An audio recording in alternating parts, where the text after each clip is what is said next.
In 1968, a county inspector in rural Tennessee showed up at a man's property and told him to tear down the barn he had just built with his own hands, on his own land, using timber he had cut from his own trees. The barn was solid. It was plumb. It had stood through 2 storms already. It did not matter. He did not have a permit. That barn came down. Your grandfather built things. Real things. Permanent things. He built them without architects, without licensed contractors, without filing paperwork in triplicate at a county office 40 miles away. He built them because his family needed them, and because he knew how. That knowledge, the ability to look at a problem and solve it with your hands and your land, was the inheritance every American family carried for 300 years. Then, in the span of a single generation, a wall of building codes, zoning ordinances, permit requirements, and licensing laws went up across this country. Some of it was safety. A lot of it was not. A lot of it was about who gets paid when something gets built. Number 4 on this list will cost you $50,000 to build legally today. Your great-grandfather built the same structure in a weekend with 4 neighbors and a keg of cider. Number 7 was declared a fire hazard in 1971 by a regulatory body whose board members included 3 executives from competing industries. Number 2 is still technically illegal in 11 states, not because it is dangerous, but because it threatens a $4 billion industry that does not want the competition. These are not conspiracy theories.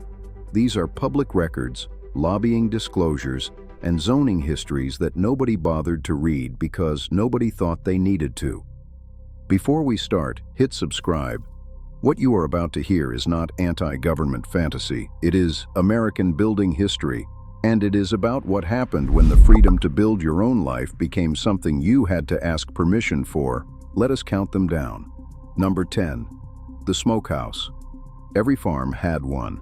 A small structure, sometimes stone, sometimes seasoned hardwood, never more than 10 feet square, positioned downwind of the main house with a separate firebox connected by an underground or above-ground pipe so the smoke cooled before it ever touched the meat.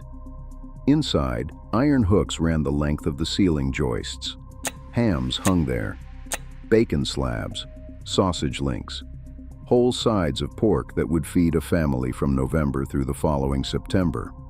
Cold smoking at temperatures below 90 degrees was not guesswork.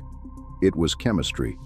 The smoke deposited phenols, aldehydes, and organic acids directly into the flesh of the meat. Those compounds are antimicrobial. They stop bacterial growth the same way pharmaceutical preservatives do, except they also add flavor that no factory process has ever successfully replicated.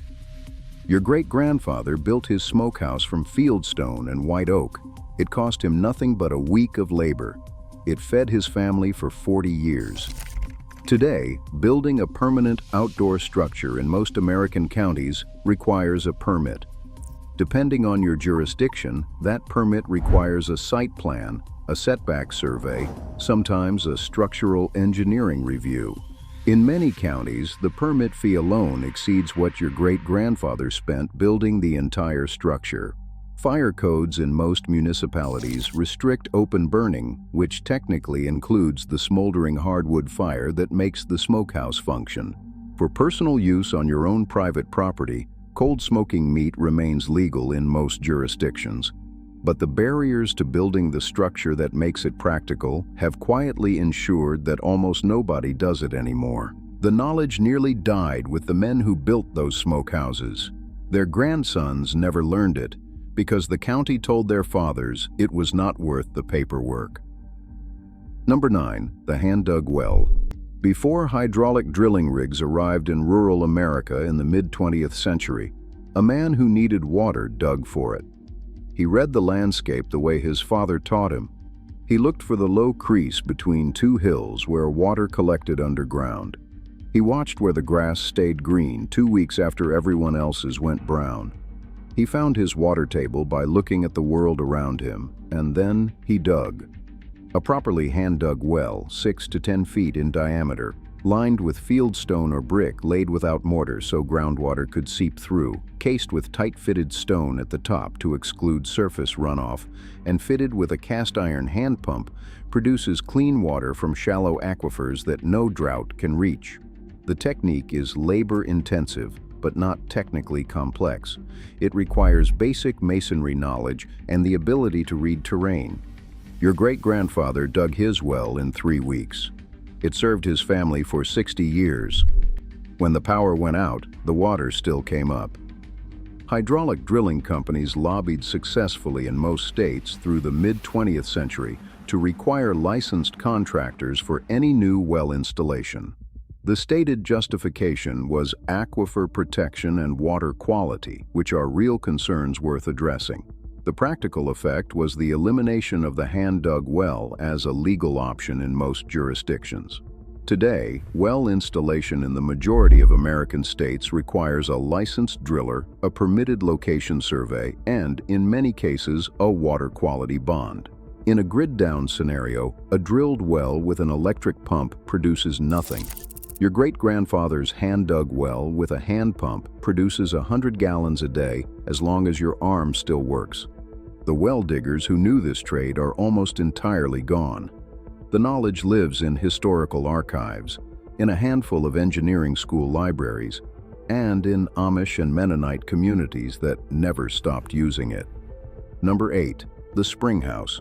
If your land had a spring, you had a refrigerator that never needed electricity, never broke down, and never sent you a monthly bill. A spring house was a small stone or log structure built directly over or beside a hillside spring.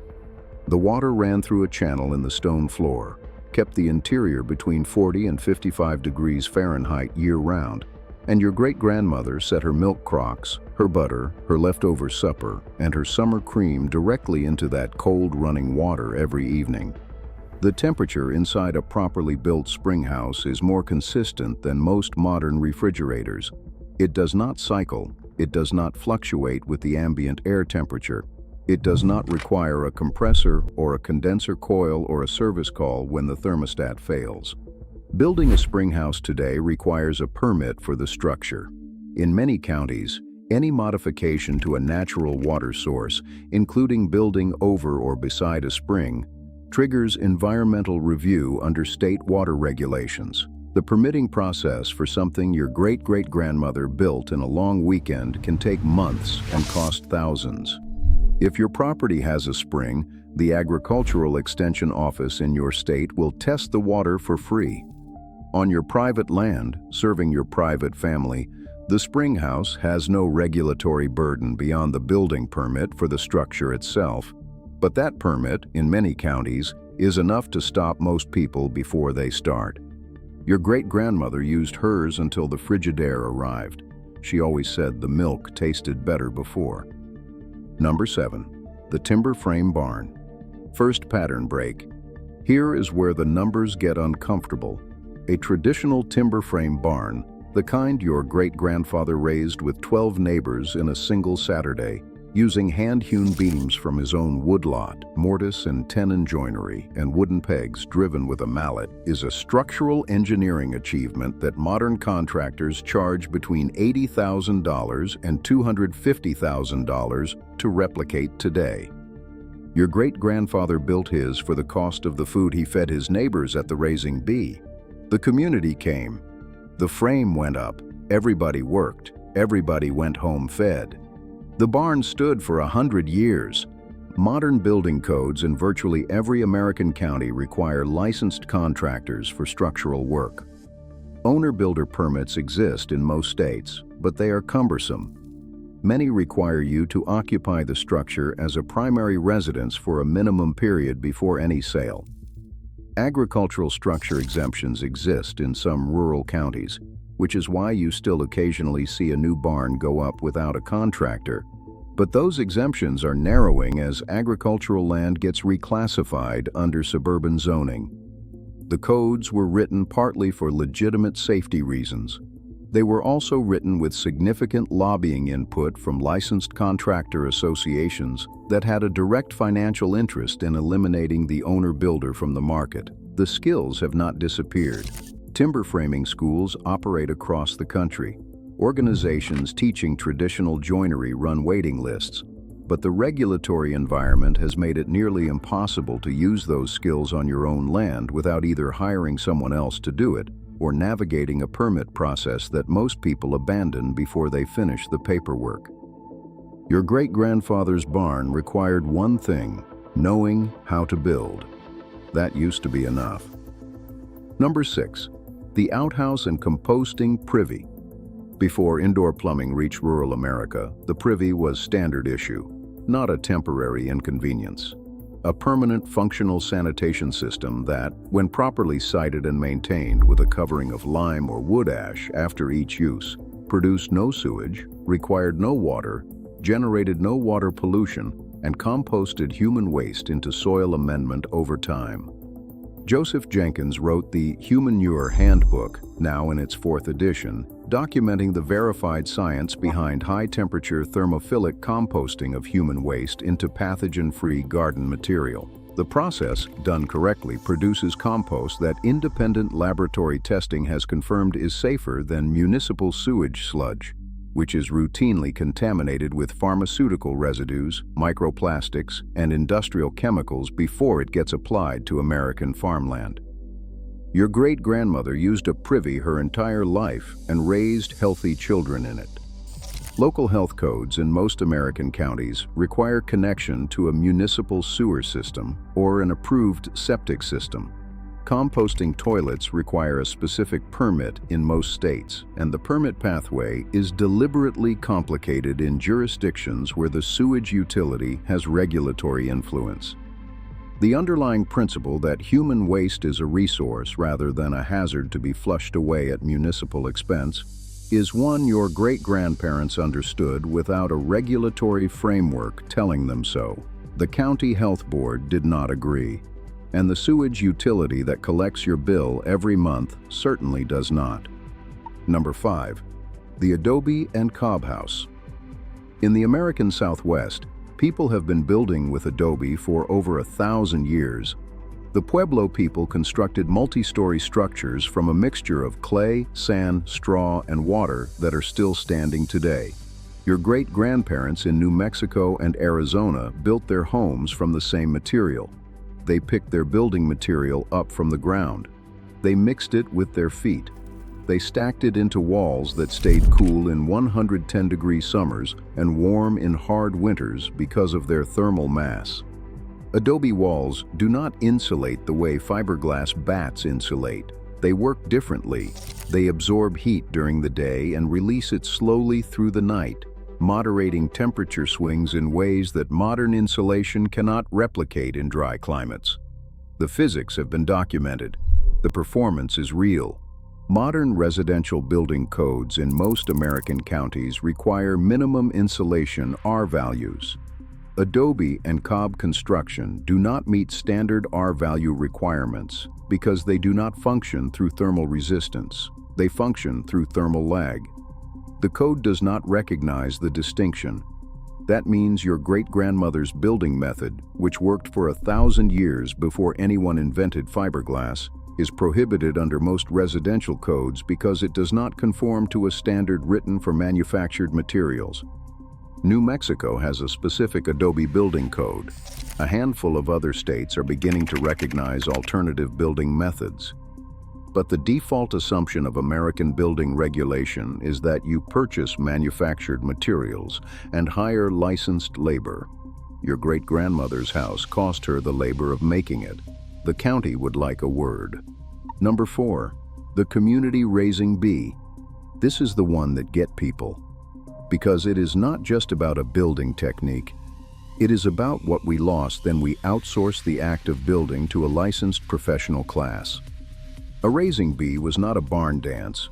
It was a precision operation. The timber was pre-cut and labeled in advance, each beam marked for its position in the frame. The day of the raising, every man who showed up had a job. The most skilled worked the heights, driving pegs and reading the plumb. The younger men hauled and lifted. The women organized the food that kept everyone working. A family could have a solid timber frame home on their land within a single season using this method. The entire community's labor was the currency. Nobody sent a bill. The family who needed the house fed everyone who helped raise it. Next season, they would show up for somebody else. This system built most of rural America. Farmhouses, barns, schoolhouses, and churches from Virginia to Oregon went up through community labor that required no contractor license, no permit, no insurance certificate, and no change order when the lumber prices shifted. The licensing laws that dismantled this system did not arrive all at once. They accumulated over decades, each one justified by a specific safety concern that was real but selectively applied. The effect was consistent and predictable.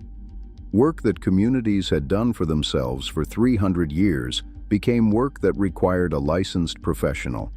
The professionals charged for it. The communities stopped doing it themselves. The knowledge began to die. Timber framing schools now charge thousands of dollars to teach what your great-grandfather learned by standing next to his father at a raising. Number 3, the root cellar. No electricity, no running cost, no mechanical components to fail, just a hole dug 8 feet into a north-facing hillside, lined with fieldstone, fitted with a heavy wooden door and a simple ventilation pipe, and consistently maintained between 32 and 40 degrees Fahrenheit through every season by nothing more than the thermal mass of the earth surrounding it. Your great-grandmother stored carrots packed in damp sand, potatoes in wooden crates, apples wrapped individually in newspaper, canned goods by the hundreds of quarts, dried beans in cloth sacks, and hard cheese waxed and hung from the ceiling joists. She fed her family from that cellar from October through May without spending $1 or burning a watt. A properly built root cellar maintains produce for 6 to 8 months with zero operating cost. It requires no permit to operate. It requires a permit to build in most American counties. That is the part that stops people. Not the digging, not the stonework, the permit. In many jurisdictions, any underground structure, even one you excavate by hand on your own property for the sole purpose of storing your own food, requires a building permit, a site plan, sometimes a structural review. The permit process in some counties costs more than the cellar itself to complete. Your great-grandmother never asked permission to store her own food. The county would like you to know that was then. When the power grid fails, your refrigerator is an expensive box. Your great-grandmother's root cellar keeps working through every storm, every blackout, and every supply chain disruption that comes along, same as it always did, for nothing. Number 2, the backyard slaughterhouse. In November of 1948, on a farm outside of Lexington, Kentucky, a family slaughtered 2 hogs in a single morning. The weather had turned cold, which was the point. Cold air meant the carcasses could hang without spoiling while the butchering proceeded. By afternoon, they had hams, bacon slabs, sausage links, lard rendered in a cast iron pot, cracklins cooling on a pan, and head cheese setting in a crock. The whole neighborhood had come. Everyone worked. Everyone went home with something. Nothing was wasted. That scene was standard American rural life for 300 years. The November hog kill was a community event, a practical necessity, and an act of radical food self-sufficiency rolled into one cold morning. Municipal ordinances began banning backyard slaughter through the 1960s and 1970s. The official justification was sanitation. The actual driver was different. Small-scale personal slaughter was direct competition to the industrial meatpacking industry, which had spent decades consolidating its market position and did not need farm families producing their own protein at cost. The method your great-grandfather used, a single well-placed shot or a captive bolt followed by immediate exsanguination, is by any objective veterinary standard more humane and more sanitary than what happens inside a commercial slaughter facility operating at industrial speed. More than a dozen states still explicitly permit small-scale personal use slaughter. In those states, on your own property, for your own family's consumption, the law still recognizes what your great-grandfather knew. Check your local ordinances carefully. The knowledge is worth preserving regardless of where the law currently stands. Number 1. The homestead itself. Final pattern break. This is not a single building technique. It is the thing all the others were part of. The integrated, self-sufficient American homestead that your great-grandfather built, maintained, and passed to his children was a complete functional system. The smokehouse preserved the meat. The root cellar stored the harvest. The spring house kept the dairy. The hand-dug well provided the water. The privy closed the waste loop. The barn sheltered the animals that provided the labor, the fertilizer, and a portion of the food. The kitchen garden fed the family through summer. The orchard fed them through winter. The woodlot fueled everything. None of those structures required a permit when your great-grandfather built them. None of the knowledge required a license. He built what his family needed because he knew how, and the law had not yet decided that knowing how was insufficient. That homestead did not disappear because it stopped working. It disappeared because a generation of zoning laws, building codes, licensing requirements, and corporate advertising campaigns made each individual component of it either illegal, prohibitively expensive to build legally, or culturally marked as something poor people did before they knew better. They told your grandfather that buying was better than building, that hiring was more reliable than knowing, that the grocery store was safer than the smokehouse and the municipal water was cleaner than the well and the refrigerator was more modern than the spring house. Some of that was true. Some of it was a sales pitch delivered at regulatory gunpoint. The homestead your great-grandfather built represented something the institutions that replaced it have never been able to fully replicate. It represented a family that owed nothing to a utility company, nothing to a contractor licensing board, nothing to a corporate food supply chain, and nothing to a permit office for the right to feed and shelter themselves on their own land. That is not nostalgic, that is sovereignty, and it was the default condition of American life for most of this country's history. Here is your challenge, just one. Look up the building codes in your county this week. Find out what your grandfather could have built without asking permission that you cannot. Then decide what you think about that. Tell me in the comments which one surprised you the most. Tell me if anything on this list is still standing on your family's land, because I promise you, someone in your family's history built every lost one of these with their own hand on their own ground. That knowledge did not get outlawed because it stopped working. It got outlawed because it worked too well for the wrong people. It is time to start building again.